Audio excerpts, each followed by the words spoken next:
My charge is to sort of start things off by talking about how economists have approached the issue of economic freedom, role of government, as Bob said. And I'm going to draw on a book I published a few years ago called The Clash of Economic Ideas, where the emphasis is on there being two sides to this debate for a long time,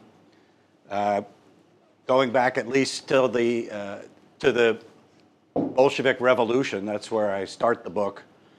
But in a lot of the issues, we have to go further back in time to Adam Smith to get a sense of where economists have derived their thinking. And so there are a lot of flashbacks in the book. I like to say it's like a Quentin Tarantino movie. There are a lot of flashbacks because that's the best way to tell the story. But you might ask, why think about this through this framework of looking at what economists in the past have said about these issues? And I think approaching it that way gives us a better sense of what the range of positions is, where the borders of economic thought end, and where we have to turn issues over to political philosophy and legal theory and other things, other disciplines. But I'm trying to give some alternative perspectives on issues that are still with us. Right? So on some issues, there's a great deal of consensus among economists. On other issues, they still disagree. Maybe you've heard the joke that if you laid all the economists end to end, they still wouldn't come to a decision. There was an American president who said, "Please bring me a one-armed economist." And they asked him why. And he said, "Because the ones I've got keep saying on the one hand, but on the other hand." This idea, though, that what intellectuals or what academic economists have thought about things actually matters, that itself is kind of controversial. There have been thinkers who've denied it, but two of the figures I'm going to focus on, Friedrich Hayek and John Maynard Keynes, actually agreed on this issue. That, and the title of the book, Clash of Economic Ideas, is drawn from this quote from Hayek, where he says, a lot of what we think of as political battles were already pretty much settled by a clash of ideas among serious thinkers, intellectuals, theorists. Keynes's famous quote is that practical men, politicians who think themselves above any intellectual influence are unconsciously echoing what thinkers in the past have said, or are usually the slaves of some defunct economist. And this, of course, is a viewpoint that is very flattering to us economists, so we would like this to be true, that our thoughts influence the statesmen in future generations.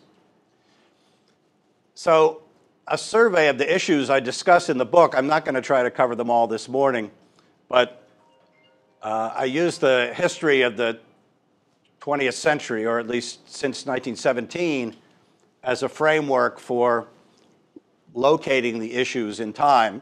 So try to blend some history of economic thought with economic history.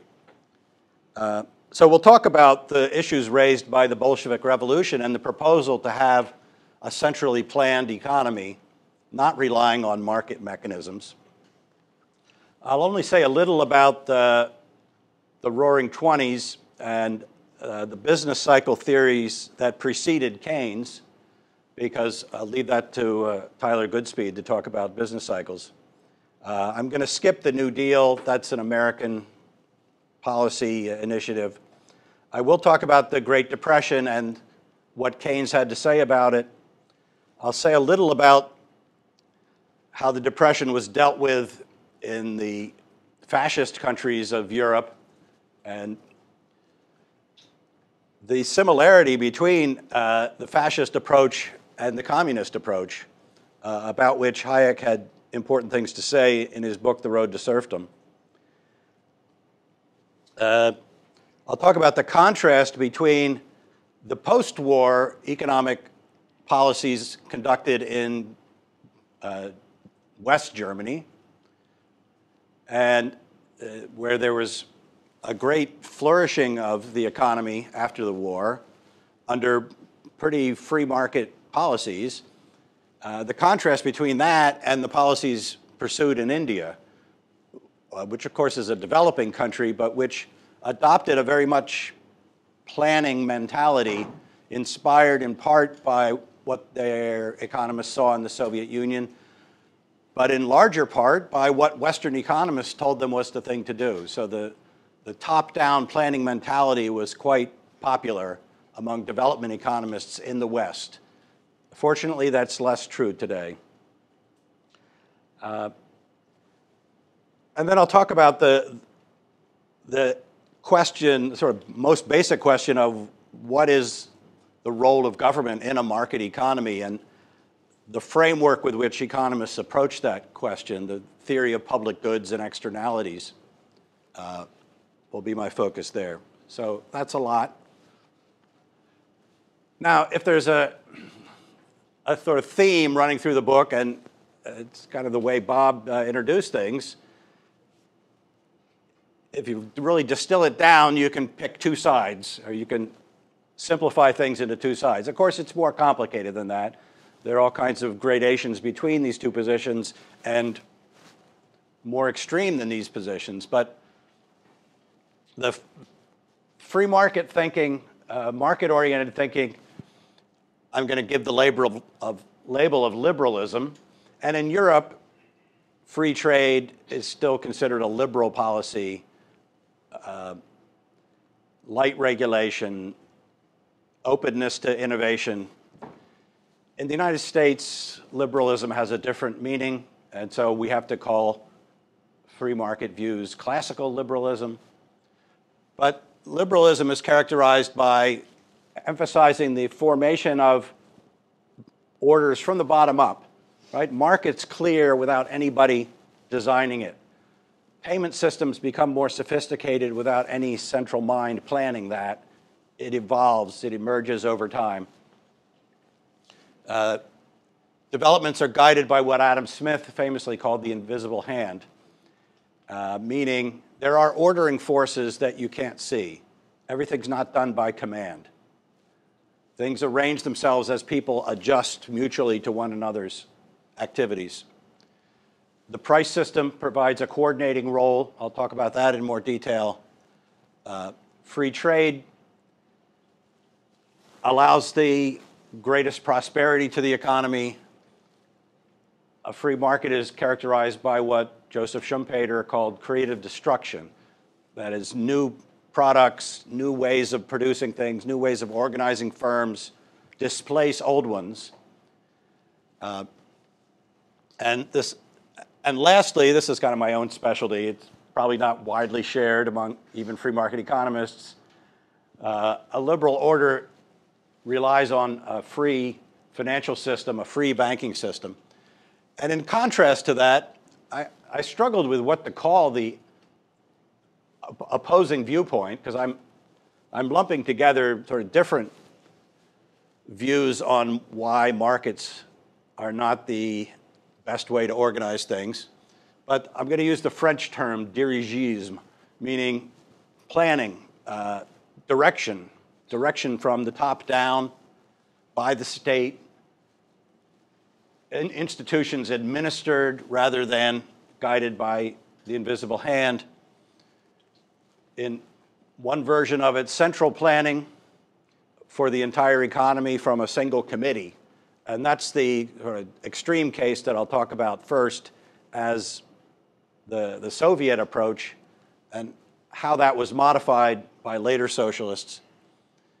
In opposition to free trade, mercantilism, meaning policy directed for the vested interests of some established companies. The East India Company being, well, there was the British East India Company, the Dutch East India Company, the French East India Company, state-privileged trading companies that were given powers and monopolies. That's a completely different approach to conducting international trade. Part of mercantilism was colonialism. And the free traders, Adam Smith, in particular, were harsh critics of colonialism as the wrong way for an economy to prosper. It not only impoverished the colonies, it impoverished the home country. In opposition to creative destruction, we've got barriers to entry, the idea that we need to protect existing structures. But that way lies stagnation, is the argument of the market-oriented economists. In contrast to private enterprise, state-owned enterprise, and in contrast to free banking, central banking. If you want to divide up famous economists into these two camps, one way to do it is to look at the list of Nobel laureates. And this is not entirely fair to any of these people to sort of reduce them to one dimension, but there's on the left a list of economists who've called for more state involvement in the economy in one way or another. Some of the early Nobel laureates, like Ragnar Frisch and Kjell Coupens, believed very much in a very centralized planning system. Others further down the list are more subtle. So Richard Thaler is an advocate of the government nudging people to make decisions other than what they would have made, but in their own interest. So it's not quite as heavy-handed. And on the right-hand column, I've got the market-oriented economists, beginning with Hayek. Hayek shared the Nobel Prize actually with Gunnar Myrdal, who was a Swedish socialist. So the Nobel Committee seemed to think there was a need to balance the two awards. Milton Friedman I'll talk about later, and then a long list of many from the University of Chicago economists who've talked about the role that markets play in ordering life and how they would work better if they were less restrained. All right, so to get into the economic history of it, in the Bolshevik Revolution, the Bolsheviks take charge. They're Marxian socialists. Now they have to figure out what that means when it comes to organizing the economy. So before the revolution, Marx and Engels refused to make sort of predictions or draw blueprints for how the future economy would be run. They said, oh, that's utopian socialism. We're not utopians, we're scientific socialists, which means we criticize capitalism, but we don't offer an alternative plan that you could actually test. So this is kind of a rhetorical trick. They call themselves scientific socialists, and yet they refused to put their theory to a test. And the socialists who actually tried to organize socialist communities, collective farms, and so on, they dismissed as utopians. So the Bolsheviks don't really have a blueprint. They know that they're supposed to nationalize industries, and they're supposed to have a central plan, but exactly on what principles they're supposed to plan the economy, Marx and Engels never laid out. Right? But this is a problem. You have to organize production. If you're going to take away private property, if you're going to take away the price system, if you're going to take away entrepreneurship, markets for the means of production, labor markets, capital markets, if you're going to take away profit and losses as the mechanism that guides businesses, what do you put in its place? Lenin actually went so far as to try to abolish not just markets, but money. All exchanges were supposed to be in kind. And Trotsky said, you know, the result of this was to turn every factory into the equivalent of a telephone with its wires cut. Now, this metaphor may not make sense to you because you don't think of telephones as having wires, but in the old days, telephones were wired into the wall. And so the metaphor is, okay, a cell phone without any signal. The factories had no guidance. They had no signals. They had no feedback as to what they should be doing. Well, this led to chaos and starvation. Half the population of Moscow was so hungry they moved to the countryside. The city was depopulated. Same thing with St. Petersburg, because they had to move to where the food was being grown if you wanted to get any of it. Lenin had to retreat a little bit and allow private businesses, small businesses, in what he called his new economic policy. Stalin later switched back to a central model and denounced the entrepreneurs, the small businessmen, calling them NEP men, N-E-P, new economic policy. So Russia was not the only place where socialists took power. There was a Bolshevik republic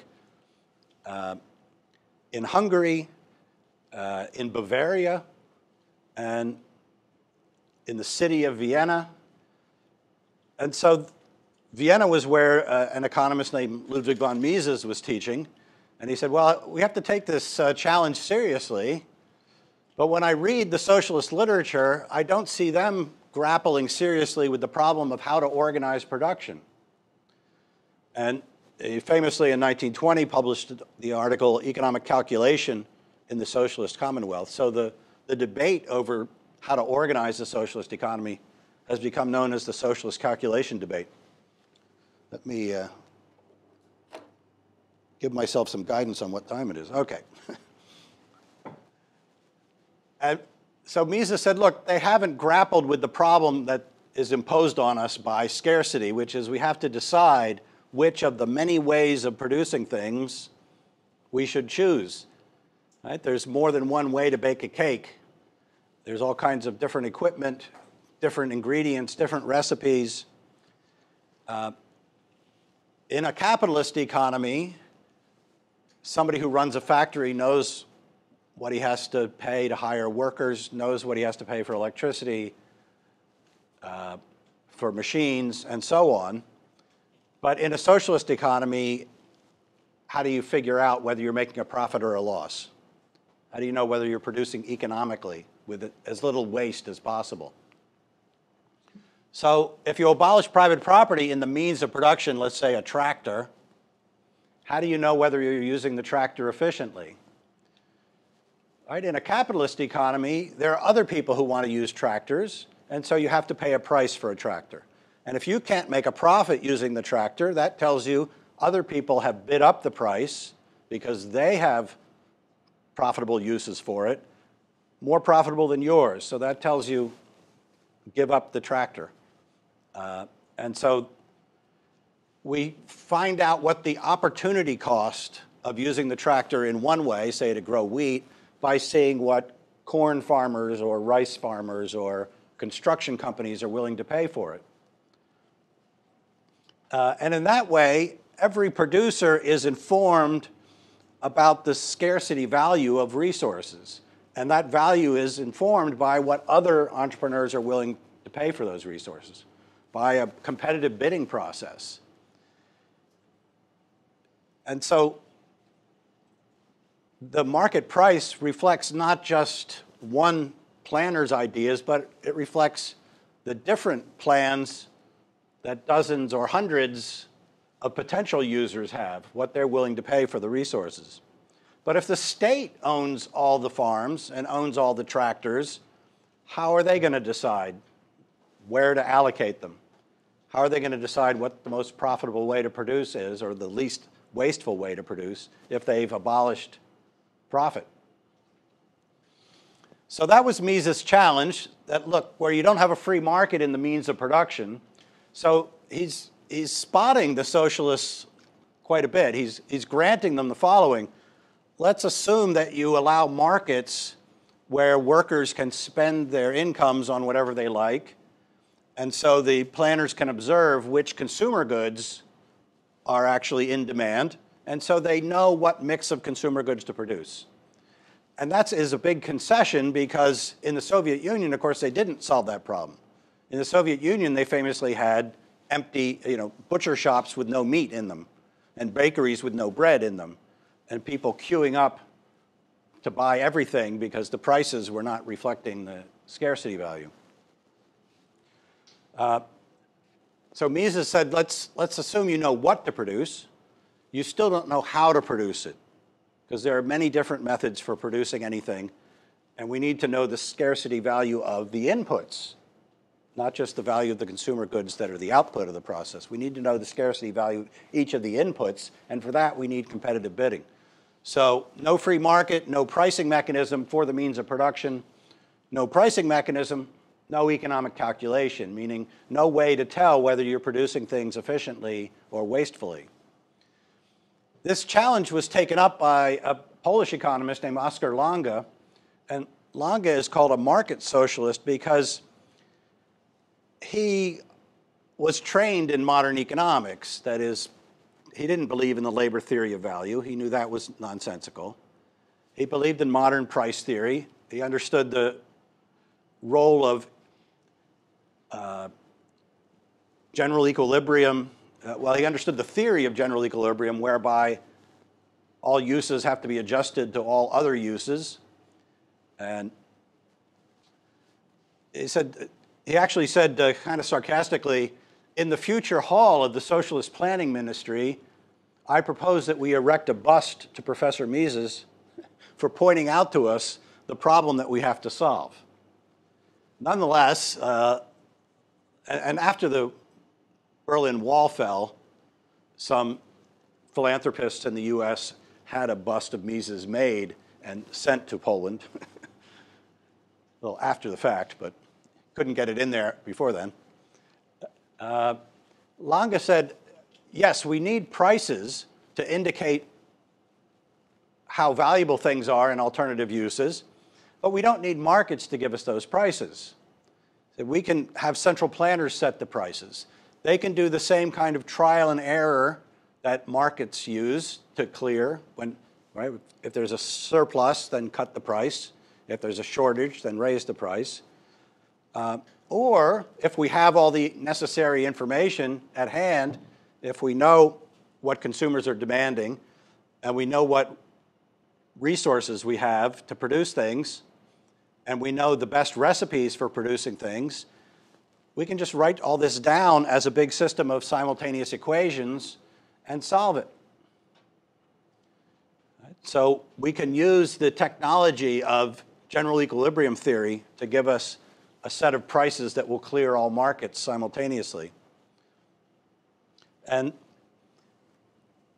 the factory managers are to be informed by the prices we arrive at, and they're to be told, produce things at minimum cost. So look at the prices you have to pay for inputs and choose the best technology for producing what your assigned output is. And what Lange was pointing to was that there's a formal similarity. I mean, it's the same problem that has to be solved in a centrally planned economy as in a market economy. But he was claiming that, in a sense, taking the general equilibrium theory seriously, not just as an abstract description of the problem that markets solve, but as a description of how they can be solved. He thought this was a practical way of doing things. And Hayek, who was at one stage not literally a student, but worked with Mises Hayek was also from Vienna. So he was informed by Mises' critique of socialist calculation, criticized the market socialists for begging the question, that is, assuming what needs to be shown. And what needs to be shown is how we arrive at our knowledge of least cost production methods. And Hayek makes the point that knowledge of how to produce things is very widely dispersed. Somebody who makes aluminum roofs knows how to make aluminum roofs and knows alternative materials that can be used to substitute if the price of aluminum goes up. Other people know how to farm certain things, how to organize different enterprises, but that knowledge is not centralized. It can't exist just in one mind, because a lot of it is hypothetical. How would I respond to different changes in prices? To know the best way to produce things, we need to have competition and different entrepreneurs testing conjectures about what the best, most profitable way to produce things is, the least costly, least wasteful way of producing things. that we discover in competitive markets. We don't already have that information available to put in a computer. And his final sort of summary of this argument was in an article called The Use of Knowledge in Society, which, although immediately after the socialist calculation debate, a lot of economists thought that, oh, well, on technical merit, Lange had proven his case. Since the Berlin Wall fell, people have reconsidered the wisdom that was embodied in Hayek's argument. And Hayek's article was, in a recent survey, listed as one of the 20 most influential articles ever published in the American Economic Review, which is the journal it appeared in. So this idea that the price system provides information that allows people to coordinate their plans, and that's a better way to coordinate plans, a more effective way, a more productive way, than trying to get everybody who knows anything about production to report what they know to some central authority who's going to assemble it all and make the best use of all these contradictory bits of information. I think that's more widely accepted now. So Hayek emphasizes that what the economy is doing is not solving a giant optimization problem on the basis of information that's already given to us. Markets are uncovering information. Markets are allowing people with different hunches, conjectures, ideas, entrepreneurial insights to go out and test their plans, and then we see whether they actually work. So there's constant churning in the market as new ideas are introduced, but the ones that are profitable are the ones that survive. So our problem is not how to centralize all the knowledge and then use it. Our problem is better solved by allowing people with decentralized knowledge to coordinate their plans through markets, right? Because they have knowledge that they can't really communicate all possible contingencies to some central agency. All right, so that was the socialist calculation debate. And I think it really helped inform economists about not taking general equilibrium theory too literally as a description of how to run an economy. It's an abstract description of how a system of decentralized markets can be arrive at a set of consistent prices so that all markets clear simultaneously, but it's not actually a mechanism for bringing that about. All right, next big debate I want to talk about is over the Great Depression. So here's a chart from Robert Lucas, who I'll come back to later, but this is the real GDP in the United States. You could use any other country and it would look pretty similar. There are he's fitted this trend line through it. I'm not sure what order polynomial this is, but it has some curves in it. But you can see the actual path of the economy is above and below. So those are business cycles. But compared to the Great Depression, they're pretty small, both before and after. But here's the Great Depression. It's a big dip below the trend. And because it's so low, it takes a while to get back. This blip above the trend, which happens in the middle of World War II, I think is measurement error, because there were price controls. And so if you multiply output times the prices were artificially low, it looks like you have more real output than you really had. Those prices were not clearing the markets. There was rationing. So ignore that. But here's the Depression, and it's preceded by this period of above normal output, or a boom, as it was called in the older literature, sometimes still called a boom. So the question that arose is, how do we explain this depression? Is it related to the preceding boom? And I don't know if you've seen either of these videos. where it's told through a rap battle between Hayek and Keynes. I recommend them. They're quite amusing. So in the first one, Fear the Boom and Bust. Right? Boom and bust is Hayek's way of characterizing what needs to be explained. There was a boom followed by a crash. And the question is, why couldn't the boom last? Why was it destined to fail? And so Hayek is blaming central banks and low interest rate policy for fueling the boom. But because it was based on an interest rate that wasn't clearing the market, it couldn't last.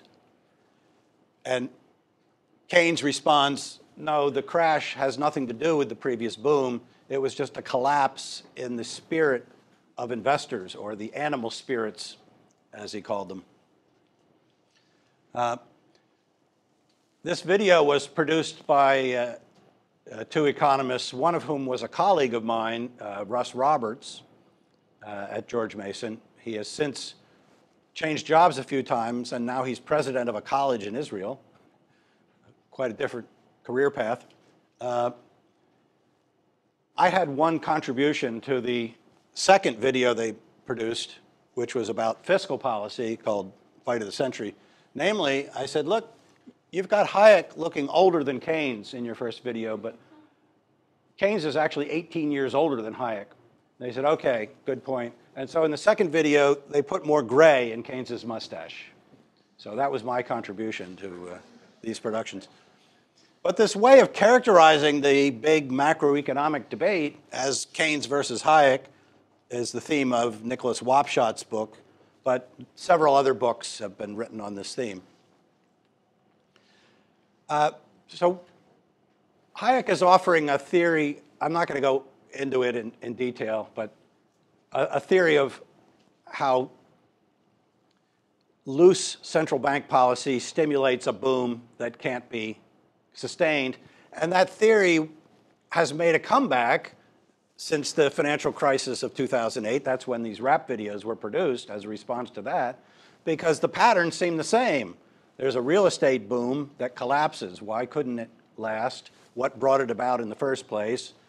Looks like loose money had something to do with it, but Tyler Goodspeed will talk more about that. But here's Keynes. Keynes publishes the general theory of employment, interest, and money in 1936. So the Depression had been going on for a while. He had written some op-eds and shorter essays about his diagnosis, but he decided to write a big book and address his fellow economists. Well, I guess, yeah. I mean, Keynes was not actually trained in economics. He took one course in economics and wrote to his friends, this is easy. But he got a teaching job in economics on the basis of his performance in that one course, so I guess he was a star student. But he decides to sit down and write a real treatise about it. And he writes to George Bernard Shaw, the famous playwright. Shaw considered himself an economist, kind of an amateur economist. We'll come back to him in a minute, but here's what he says to Shaw. I believe myself to be writing a book on economic theory which will revolutionize, not at once, but in the course of the next 10 years, the way the world thinks about economic problems. So no false modesty here. But it turns out he was right. It did revolutionize the way economists thought about the Depression, at least for a generation or two. And to boil his criticism of established economics down, I mean, there were theories of the business cycle, which he was aware of and criticizes. There's Hayek's theory. There are other economists, Irving Fisher, Ralph Hawtrey, A.C. Pigou, who are trying to explain the Great Depression. And Keynes says, all those guys, I'm going to lump them together and call them classical economists, even though classical economists ought to mean before the marginalist revolution. Right? Classical economists are those who believe in the labor theory of value. But Keynes has a different meaning. It means every economist before Keynes. Those are the classical economists. They think supply creates its own demand. That is, if we produce stuff That'll generate the income by which people buy the stuff. So there's not going to be any problem of a general glut of goods. Supply in the aggregate creates demand in the aggregate. But, says Keynes, those who think this way are deceived. They think there's a way, a nexus, a market, which unites decisions to abstain from present consumption, that's a fancy way of saying saving, with decisions to provide for future consumption, that's a fancy way of saying investment. And this was the standard theory, that there are markets that coordinate, financial markets, coordinate savings with investment. Savers put their money in banks and other financial intermediaries. Those intermediaries find borrowers. They scout business borrowers, find the most promising projects, and direct the savings to the most promising uses of those savings. And what coordinates the quantity of savings to the quantity demanded of investable funds is the interest rate. But Keynes doesn't think that happens. And it just flatly denies it, right? So if people try to save more, that won't, in fact, generate more investment and therefore eventually more output. It will contract incomes and outputs. And this was repeated by textbooks for decades under the label of the paradox of thrift. People try to save more in order to have a richer future, but in fact, they make themselves poorer by saving. That's paradoxical. What this assumes is that what people save isn't put to work. It doesn't get to investors. So think of it as people putting their money under a mattress instead of putting it into a financial institution that will lend it out. Hayek found this rather frustrating. He says, we've been trying to understand the coordination that markets provide, and Keynes is just denying it all. He asserts that there's no automatic mechanism to keep the rate of saving and the rate of investing equal. Well, you might say that about any market. There's no mechanism to coordinate supply with demand. Well, what do you think prices do? And when we come to savings and investment, the price that clears the market is the interest rate. I begin to wonder whether Mr. Keynes, it's Mr. Keynes because he doesn't have a doctorate in economics, has ever reflected upon the function of the rate of interest. This is, pretty sharp criticism consistent with professional decorum. I wonder whether he's ever thought about the answer that everybody else has arrived at to this problem. So the moral of what I want to emphasize about this clash is that Hayek has a price theoretic story about business cycles and about the coordination of savings and investment, and then the boom happens when the central banks interfere with the coordination. Keynes is denying that there are coordinating mechanisms, and yet in the policy debate, Keynes's view is taken as the optimistic way of looking at things, because although the market's not going to solve the problem, the government can solve the problem. Namely, if there's not enough demand for output, pump up demand by having government spend more. And you can read a testimony of young economists in those days, in particular Paul Samuelson, later Nobel laureate, saying, it was glorious to be young in those days because this gave us a solution. Hayek's diagnosis was we already made the mistake by having the unsustainable boom, and now we just have to wait for markets to re-coordinate. Keynes is telling us there's something we can do. Never mind how the Depression started, here's what we can do to get out of it. So Keynes's message was carried forward by a new generation of the way to think about things. And the way to think about things was to think in terms of aggregates that the government could influence and thereby smooth out the performance of the economy, rather than to think about the price mechanism and under what conditions the price mechanism goes astray or is disturbed by exogenous forces. Hayek basically dropped out of doing monetary economics for a long time after Keynes's general theory kind of swept the field. But in the long run, Keynes's theory is dead. stealing a line from one of the rap videos.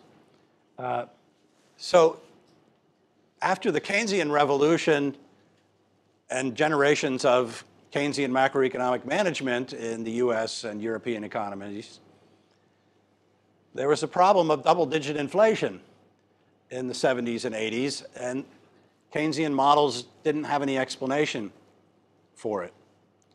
And the idea that you could stimulate the economy by running big deficits or by printing lots of money didn't seem to be working anymore. All it was getting was high inflation. Meanwhile, real output was stagnating. That was the problem of stagnation. So this is a crisis in Keynesian economics. And other economists said, well, maybe we should go back to thinking about the macroeconomy using the same tools we use to study markets. Think about prices, think about the signaling function of prices. And one of the leaders of this group, Robert Lucas, says we should pick up, or what I'm doing is picking up, he said, the research program that Hayek and others had before Keynes of trying to understand business cycles within the framework of economic theory. That is, the theory that markets tend to clear. The price system tends to coordinate.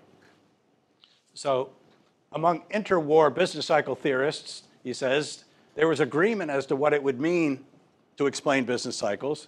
He cites Hayek saying, the problem is to make our cycle theory consistent with the system of economic equilibrium theory.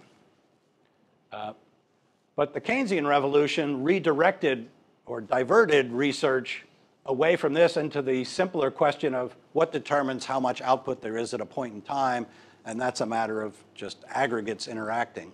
So we don't have to have micro foundations. Lucas is saying we need to have micro foundations to understand things in a reliable way. So many modern economists, meaning himself and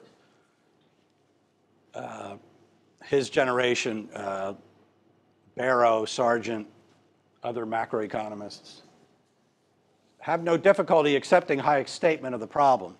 So they're not saying we buy every part of Hayek's theory, but we buy his way of looking at the problem. The problem is to tell a price theoretic story that explains business cycles. All right. So one response to the Great Depression is Keynes's book.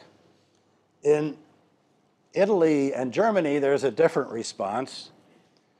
And this response comes home to the economist Wilhelm Röpke. So Röpke is a German liberal economist, free market economist. And he's been giving speeches saying that the Nazi economic plan is nonsense. They don't know what they're doing. They're incompetent. They're ruining the economy. They should let markets be free, but they keep trying to control prices and quantities and restrict trade. He's visited one day by two SS officers. And they tell him, you should be on our side. You're not a communist, we're not communists. So you should be on our side. And Röpke in his memoir says, I told them, get out, you're talking nonsense. I don't need to listen to you, go away. So he hustles them out of his apartment and slams the door. And then he says, I thought to myself, yeah, I really need to leave the country now, don't I? And he did. He moved to Turkey, which was the best academic job he could get, and spent the rest of the war in Turkey writing about what had happened in the German economy. And he said, it's really actually hard to understand what's motivating fascist economic policy because they don't have any rational theory. They sail along with a minimum of intellectual freight and are proud of it.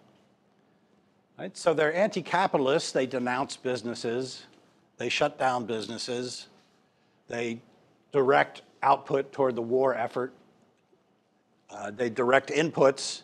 When markets don't clear, then they take over how many tons of cement should go here and how many tons of steel should go there.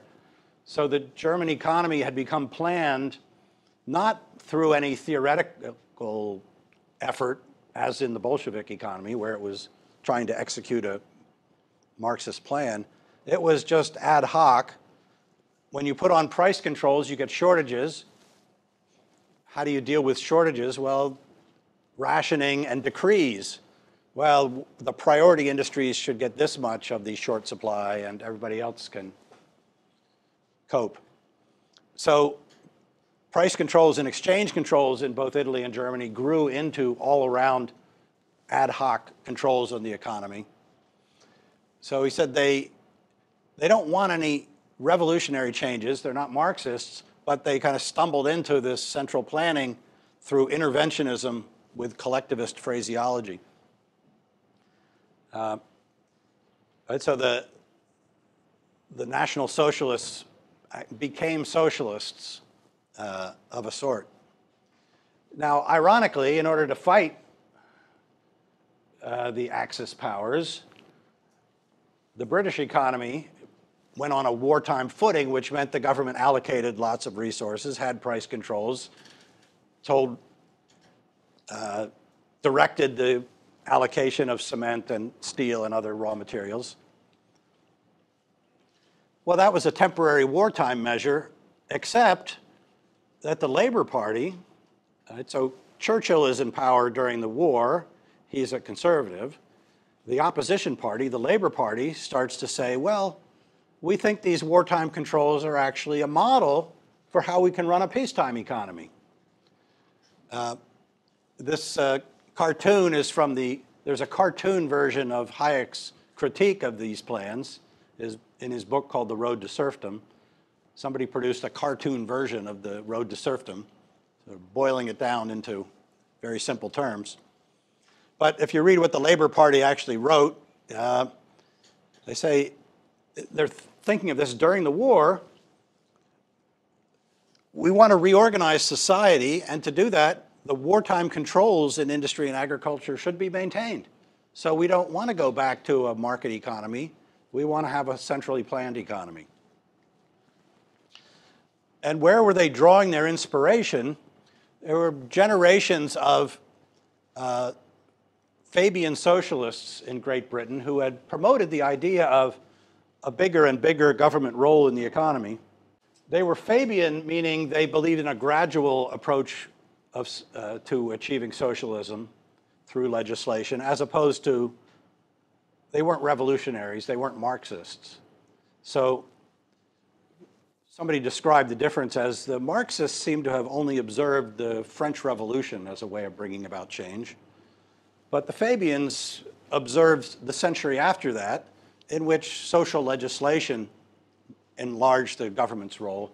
And the Fabian Society issued dozens and dozens of pamphlets calling for nationalization of the railroads, government direction of pension plans, all kinds of increases at the margin in government's role in the economy. And they were active in the Labour Party. So Sidney Webb, who's in the center here, was the chairman of the Labour Party early in the century, an academic who was a colleague of Hayek's at the LSE, but a socialist named Harold Laski was the head of the Labour Party during the war. And in response to that, Hayek wrote, in response to these ideas, Hayek publishes his book, The Road to Serfdom, in which he said, look, these people in the Labour Party are well-meaning, but if they do away with markets as the way to organize society, they're going to do away with individual liberty. There are severe civil liberty implications. And if you look at the Soviet Union, and if you look at Nazi Germany, if you look at fascist Italy, you can see that. His book was, in the United States, condensed and republished in a magazine called The Reader's Digest. The Reader's Digest sold 7 million copies every month. There's no magazine today that sells 100,000 copies. But in those days, there was no internet, so people read magazines. So Hayek came to the US to give some lectures about his book, and instead of speaking to academic departments, after this adaptation came out, he found himself facing like 3,000 people in giant auditoriums. One of the famous chapters of the book is called Why the Worst Get on Top. So the idea that central planning can be done in a civilized, humane, rights-respecting, civil liberties-respecting way is what the Labor Party stood for. They didn't want to be fascists. Hayek is saying, well, you know, you got to be careful because you can put well-meaning people in charge, but they may not survive in this environment. A system where the government is controlling everything is one in which people who want to control everything are going to rise to the top, and people who want to respect the plurality of plans are going to say, well, I can't command everything. They're going to fall by the wayside in favor of people who are willing to command everything. And if it comes down to the allocation of labor, we need more we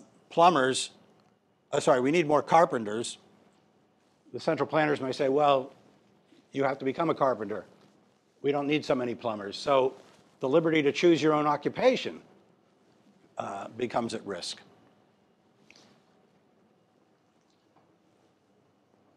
On his way to the famous Bretton Woods Monetary Conference, which he goes to by ship, Keynes reads The Road to Serfdom and writes Hayek a letter saying, this is great. I'm in agreement, morally and philosophically. I find myself in agreement with virtually the whole of it. And yet, he seemed to have missed the point, because if you keep reading, this part is sometimes quoted, oh, you see, even Keynes agreed with Hayek. You got to keep reading. A little later in the letter, he says, but what we want is not no planning or even less planning. We almost certainly want more planning. And why isn't it dangerous? Well, moderate planning will be safe if the people carrying it out are rightly orientated in their own minds and hearts to your own moral position that we should respect people's rights and so on. Dangerous acts can be done safely in a community which thinks and feels rightly, which would be the way to hell if it were executed by those who think and feel wrongly. So planning went badly in Italy, Germany, Russia, but it'll work for us. There's a famous meme derived from an American TV show where this couple is talking and saying, oh, those people think that this will work for them. It never works for anybody. Oh, but it could work for us. Yeah, it doesn't work that way. So Keynes seems to be ignoring the idea that the people who think and feel rightly are not going to be comfortable in this position of overall command, and they're going to fall by the wayside. So Keynes isn't a socialist, but he's endorsing state management and what he calls moderate planning by benevolent experts. And Hayek is saying the benevolent planners are not going to remain on top. Keynes thinks the market can't coordinate savings with investment. Hayek is saying it does, provided we have a reliable monetary standard. And Hayek was kind of up in the air about what to do about that. It said the gold standard has some desirable properties, but central banks have not managed it. They've mismanaged it well. Sorry, they haven't managed it well, they've mismanaged it.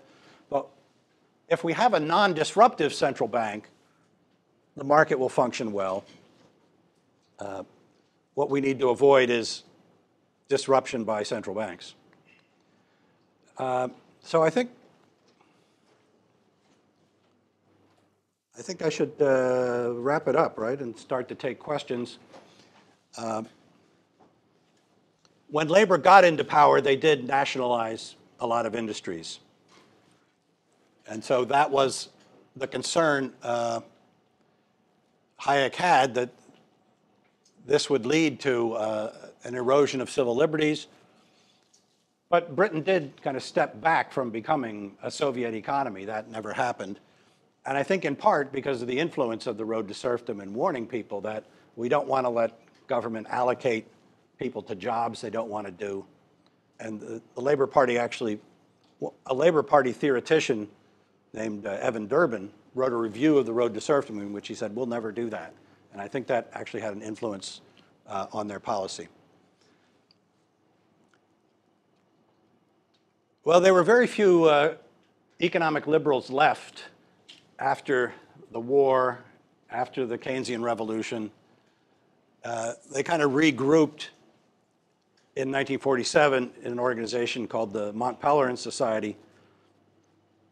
The Mont Pelerin Society has sometimes been compared to the Fabian Society, but it's actually very different.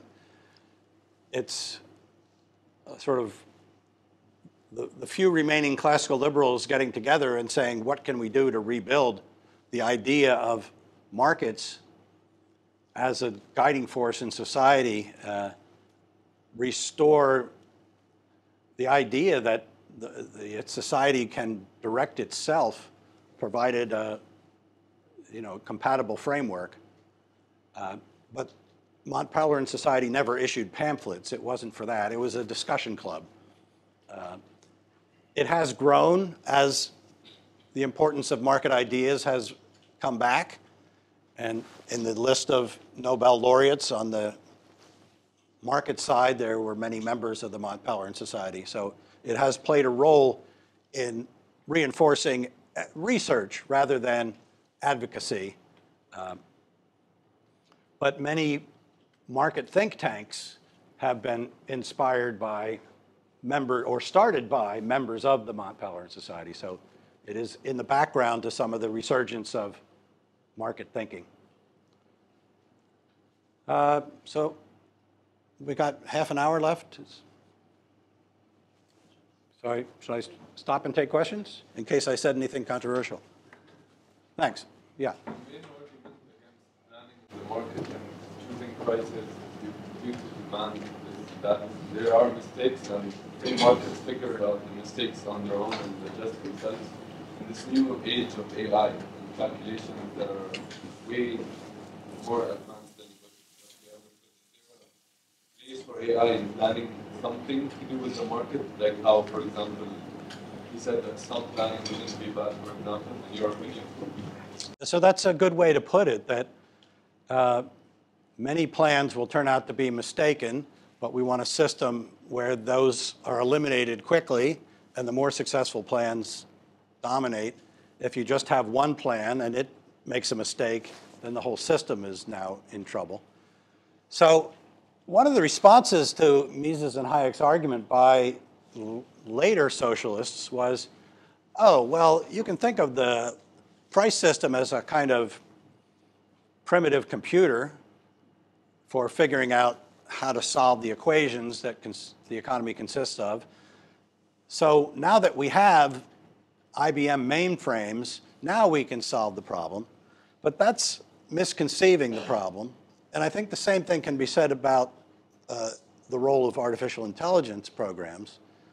They are a tool, as computers are, for the people planning business enterprises. But that doesn't make them a tool for planning the economy as a whole, because there we need the contest of different plans that are based on different conjectures about what's going to work well. So I can certainly see, and of course we already see products that have AI at some current level built into them.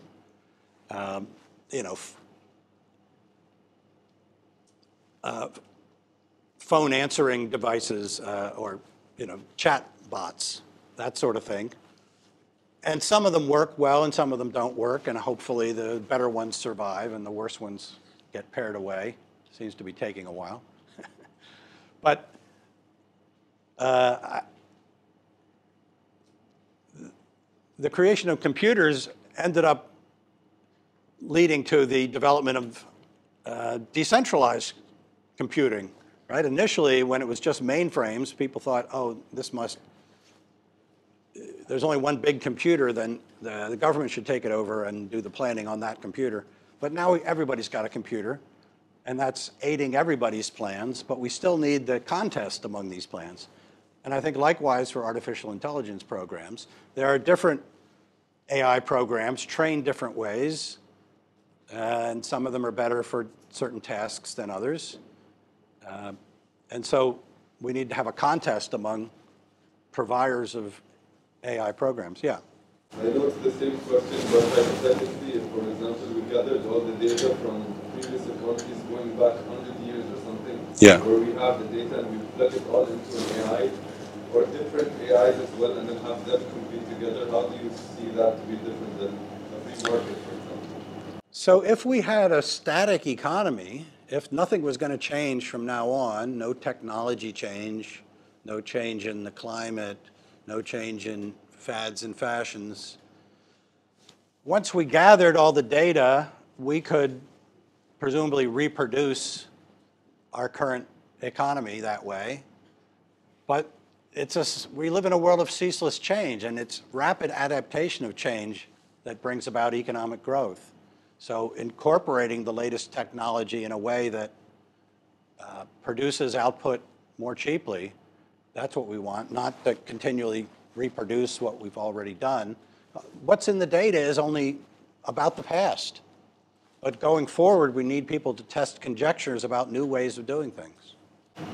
My question is there any type of involvement with the government? Because let's say if the UAE and Israel decided that after the Abraham Accords, which we right, the tax rate would be much lower for business done between different independents between Israel and the UAE. So is that type of intervention, which is an incentive for people to make more business in the market and add to the economy, is that type of intervention also? I'd like to hear your opinion about that. Okay, good question. I had more slides talking about sort of the debate over what is the proper role of government in the economy. But as long as it's not zero, then there are going to be taxes. And as long as there are taxes, then there's going to have to be tax policy decisions made about the least costly way of raising the revenue necessary to provide whatever public goods are necessary to provide the framework, the legal system, and defense against criminals and so on. So I don't want to comment on sort of current tax policy debates, but sort of the liberal spirit is to say you want low, broadly based taxes and not to use the tax system to artificially discourage some activities and encourage other activities. You want as neutral a tax system as possible. Now, the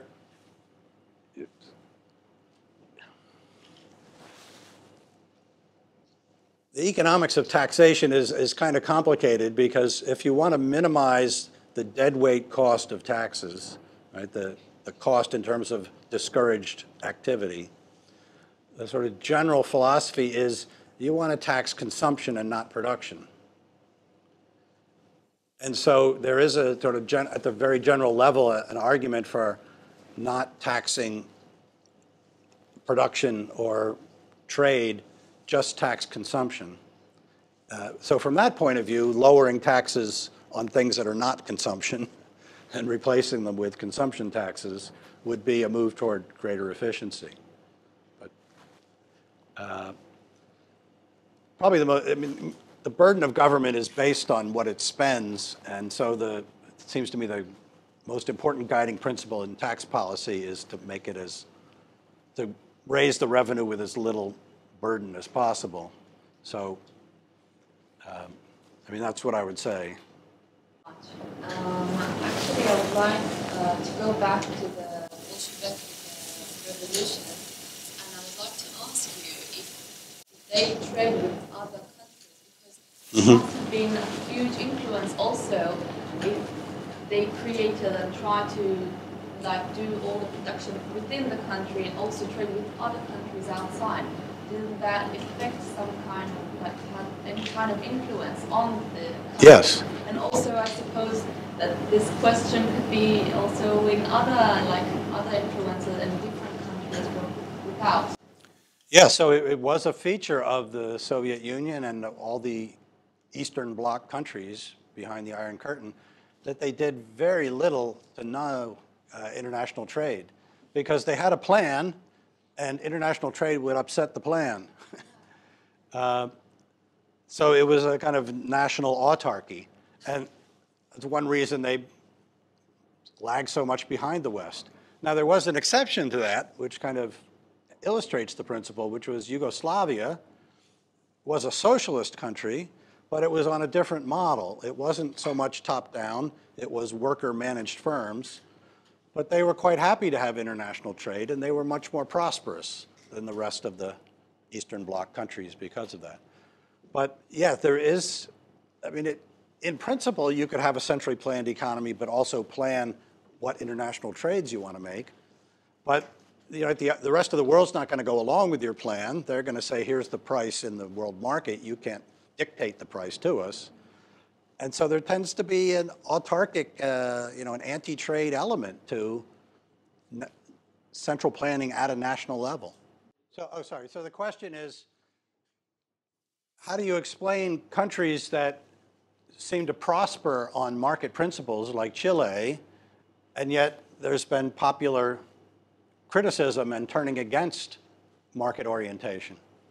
So the example I use in the book is the contrast between post-war Germany, which adopts a market model and prospers, and India, which adopts a central planning model and does not prosper, has very slow economic growth, until the public revolts, you might say. But I mean, in 1991, finally, the Indian government says we need to deregulate, because central planning there had taken the form of an economy where you couldn't produce without permission from the government. It was still based on private ownership, but the private firms were told, this is how much you will produce, and here are the inputs you will buy. And you had the strange situation then that a company that was doing well couldn't expand its operations without first getting the permits to do so. They had to apply for a permit to build a new factory or to import any foreign goods because foreign exchange was being rationed. And finally, the system was called the Permit Raj, where Raj means the regime. Right? They had been ruled by the British Raj. They overthrew that, but they imposed their own Permit Raj on themselves. In 1991, they started to deregulate that, and they've grown better ever since. So Chile is an interesting case where it's by far the most prosperous country in South America, based on a market model inspired by University of Chicago economists. In Chile, they're called the Chicago Boys.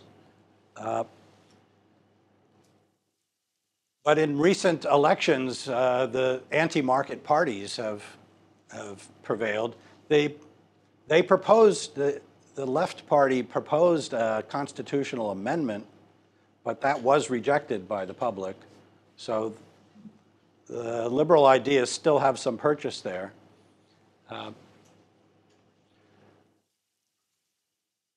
So the puzzle is, if Chileans can see that they're more prosperous than all their neighbors, why would they turn against that policy?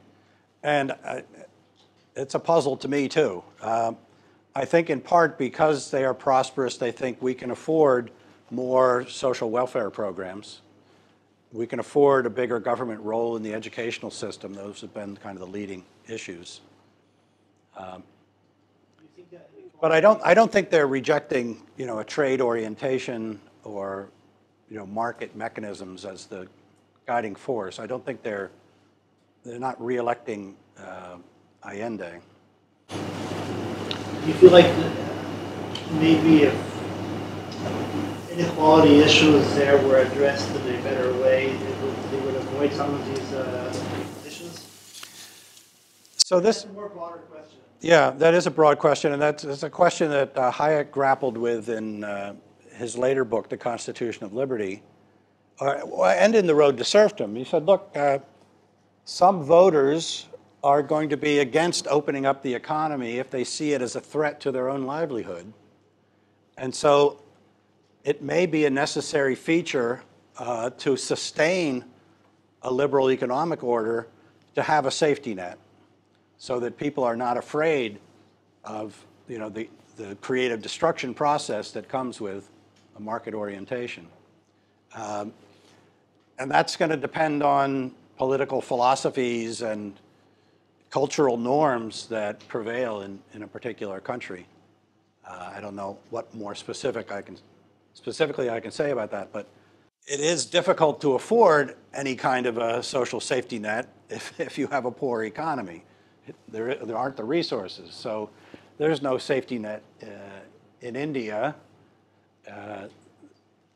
They couldn't afford it until they, at some point in the future, when they reach sort of middle income status, then they can start to, that can become more serious. Economic decline in Japan and Europe probably attributed to falling birth rates.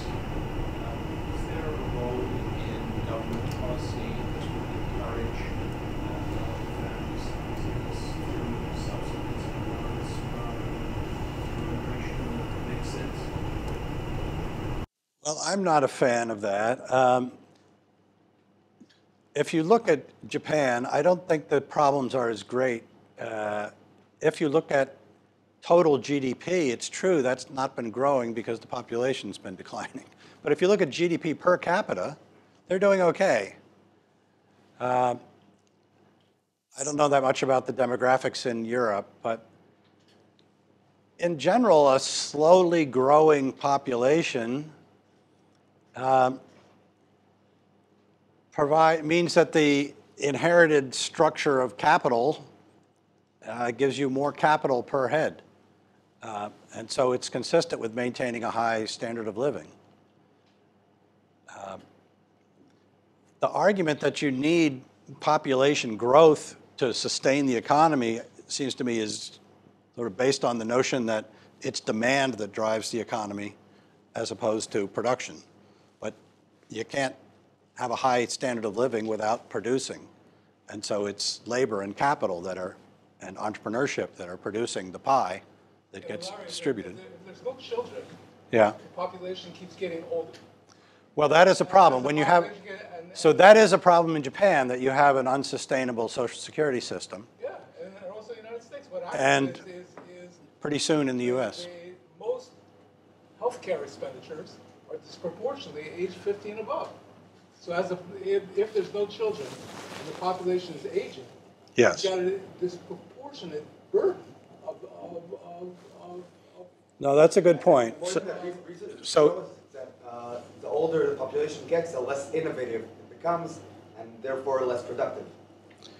So it is, well, let me respond to that later, but Bob's making a good point that if you have turned the healthcare system into a tax-supported system, an aging population is going to consume more resources that way. And if you have income maintenance programs like Social Security, that becomes a bigger burden per working family. So what I would recommend to any country, not just an aging country, is to allow more immigration.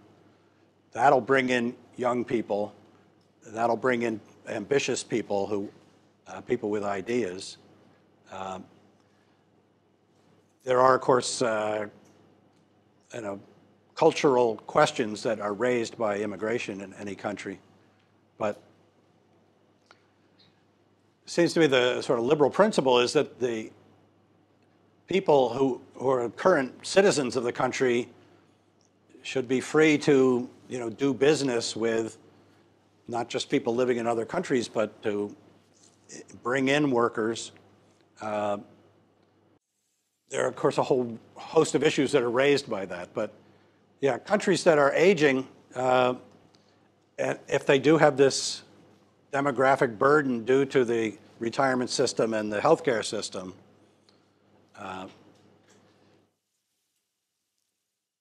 seems to me the simplest way, or the most direct way to solve that is to allow immigration